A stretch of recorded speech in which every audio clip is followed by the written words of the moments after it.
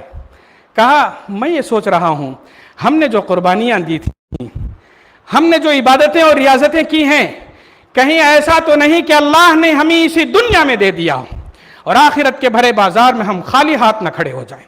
مبارک ہے وہ شخص، مبارک ہے وہ شخص جو زلزلہ محشر کو یاد رکھے، میزان عمل کے پاس کھڑا ہونے سے پہلے اپنی زندگی کا وزن کرانے کے لیے اسی دنیا میں تیاری کرے۔ حضرت حذیفہ رضی اللہ تعالی عنہ، یہی حضرت عمر بن خطاب مدائن کا گورنر بنا کر ان کو بھیجا۔ جب مدائن پہنچے، حضرت عمر کا پروانہ سنایا رضی اللہ تعالی عنہ۔ نئے گورنر کو دیکھ کر کتنی ہی زبانوں پر یہ الفاظ تھے، آپ کو جس چیز کی خواہش ہے ہم دینے کے لیے تیار ہیں۔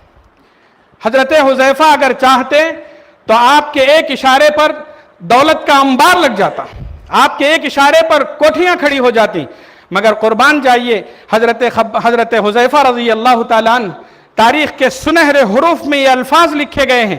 انہوں نے کہا کہ مجھے صرف اتنی روٹی دے دو جس سے میرا پیٹ بھر سکے، اور اتنا چارہ دے دو جس سے میرا جانور زندہ رہ سکے۔ سبحان اللہ، غور کرنے کا مقام ہے۔ ایک انسان زر، زمین، اقتدار، حکومت اور زندگی کی ہر خواہش سے بہت دور اس آخری عدالت کے تصور میں ڈوبا ہوا ہے، دولت کے انبار پر کھڑے ہو کر اس آخری عدالت کے تصور میں ڈوبا ہوا ہے، جہاں جا کر ایک ایک نعمت کے بارے میں حساب و کتاب دینا ہوگا۔ ہم سوچ رہے ہوں گے گورنری کا پہلا دن ہے، خوف و ہراس ہوگا، کچھ مانگنے سے جھجک رہے ہوں گے، اور یہی خیال غالباً حضرت عمر کے دل میں بھی آیا تھا۔ حضرت حذیفہ جب اپنے گورنری کا پورا دورہ ختم کرنے کے بعد جب دوبارہ مدینہ واپس جا رہے تھے تو حضرت عمر کے سلسلے میں آتا ہے، مدینہ کے باہر آ کر انہوں نے ایک جگہ چھپ گئے اور چھپ کر بیٹھے، یہ دیکھنے کے لیے کہ میں نے جس شخص کو بھیجا ہے گیا تھا خالی ہاتھ، گورنری کے بڑے عہدے سے ختم کر کے واپس آ رہا ہے، پتہ نہیں کیا جاہو حشم ہوگا اور کتنی طاقت ہوگی، کتنے لوگ ساتھ ہوں گے، کتنا خزانہ ساتھ ہوگا۔ سبحان اللہ، حضرت عمر رضی اللہ تعالیٰ عنہ چھپ کر بیٹھ گئے۔ مسلمانوں کا حاکم اعلیٰ یہ دیکھنے کے لیے بےتاب تھا کہ ان کا فرستادہ عیش و عشرت کی امتحان گاہ سے کس حال میں واپس آ رہا ہے۔ سبحان اللہ، یہ دیکھ کر حیران رہ گئے، بلکہ حیران نہیں، حضرت عمر رضی اللہ تعالیٰ عنہ اپنے حسن انتخاب پر خوش ہو گئے۔ دیکھا تھوڑی دیر میں وہی سادگی، وہی عز و انکسار، وہی اکیلے، جیسے خالی ہاتھ گئے تھے ویسے ہی خالی ہاتھ حضرت حذیفہ پھر مدینہ منورہ تشریف لا رہے۔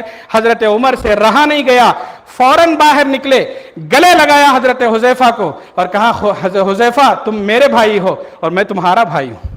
یہ فکر آخرت ہے۔ رسول اللہ صلی اللہ علیہ وسلم نے دنیا میں رہتے ہوئے، دنیا کے تقاضوں کو پورا کرتے ہوئے، یہاں کی ذمہ داریوں کو ادا کرتے ہوئے، دولت کے انبار پر کھڑے ہو کر بھی خوشی اور غم ہر حال میں انسان کو اللہ کی طرف رجوع ہونے کی اسلام تعلیم دیتا ہے۔ مادہ پرست، دنیاوی ذہن رکھنے والے یا مادہ پرست افراد جب ان کو اقتدار ملتا ہے، خوشیاں ملتی ہیں، اختیارات ملتے ہیں، یا ان کو عارضی طور پر کچھ دولت حاصل ہو جاتی ہے، اختیارات ملتے ہیں، تو ان کی سب سے پہلی خواہش اور کوشش یہ ہوتی ہے کہ سب سے پہلے میں اور پھر میری اولاد تحفظات میں آ جائیں۔ ان کے لیے خوشیاں، آنے والی نسلوں تک کی خوشیاں وہ لوگ تیار کرتے ہیں، مگر اسلام یہ تعلیم دیتا ہے آپ کو اللہ نے جو ذمہ داری ادا کی دی ہے اس ذمہ داری کے سلسلے میں آخرت میں جواب دہی کے احساس سے ہمیشہ مغلوب رہیں۔ اور حضرات صحابہ کرام نے اور صحابہ کرام کے بعد اس کے بعد کے احباب اسلاف نے ہمارے سامنے مثالیں پیش کر دی۔ حضرت عمر رضی اللہ تعالیٰ عنہ کے دور خلافت میں ایک مرتبہ قحط پڑا۔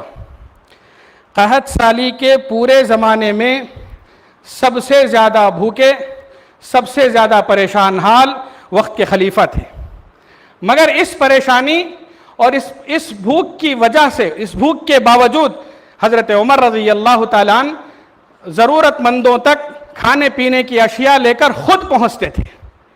امیر المومنین ہیں، خود فاقہ کشی میں مبتلا ہیں، مگر ضرورت مندوں تک کھانے پینے کی اشیاء خود لے کر پہنچ رہے ہیں.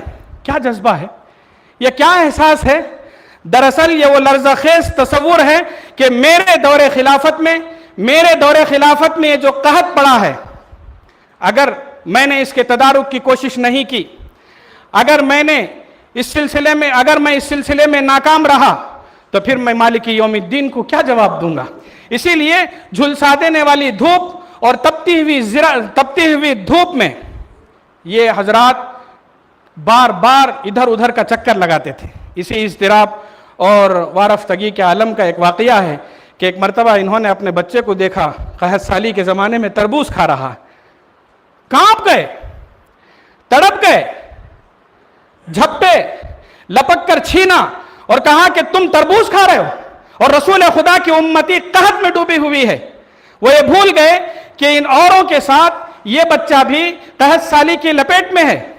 وہ یہ بھول گئے کہ اوروں کے ساتھ یہ بچہ بھی فقر و فاقہ کی تجربات سے گزر رہا ہے. انہیں صرف یہ یاد تھا کہ رسول خدا کی امت قحط کی آنچ میں تپ رہی ہے اور خلیفہ وقت کے بچے کو یہ حق حاصل نہیں کہ وہ تربوز سے بہرہ اندوز ہو سکے. سبحان اللہ، یہ وہ حضرات ہیں، یہ روشن مثالیں ہیں.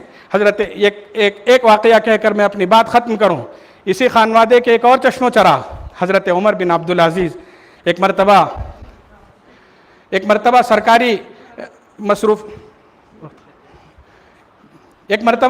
سرکاری مصروفیات کے بعد اپنے گھر پہنچے. بچیوں نے استقبال کیا. حضرت عمر بن عبدالعزیز رحمۃ اللہ علیہ ایک مرتبہ سرکاری مصروفیات کے بعد اپنے گھر تشریف لائے. بچیوں نے استقبال کیا.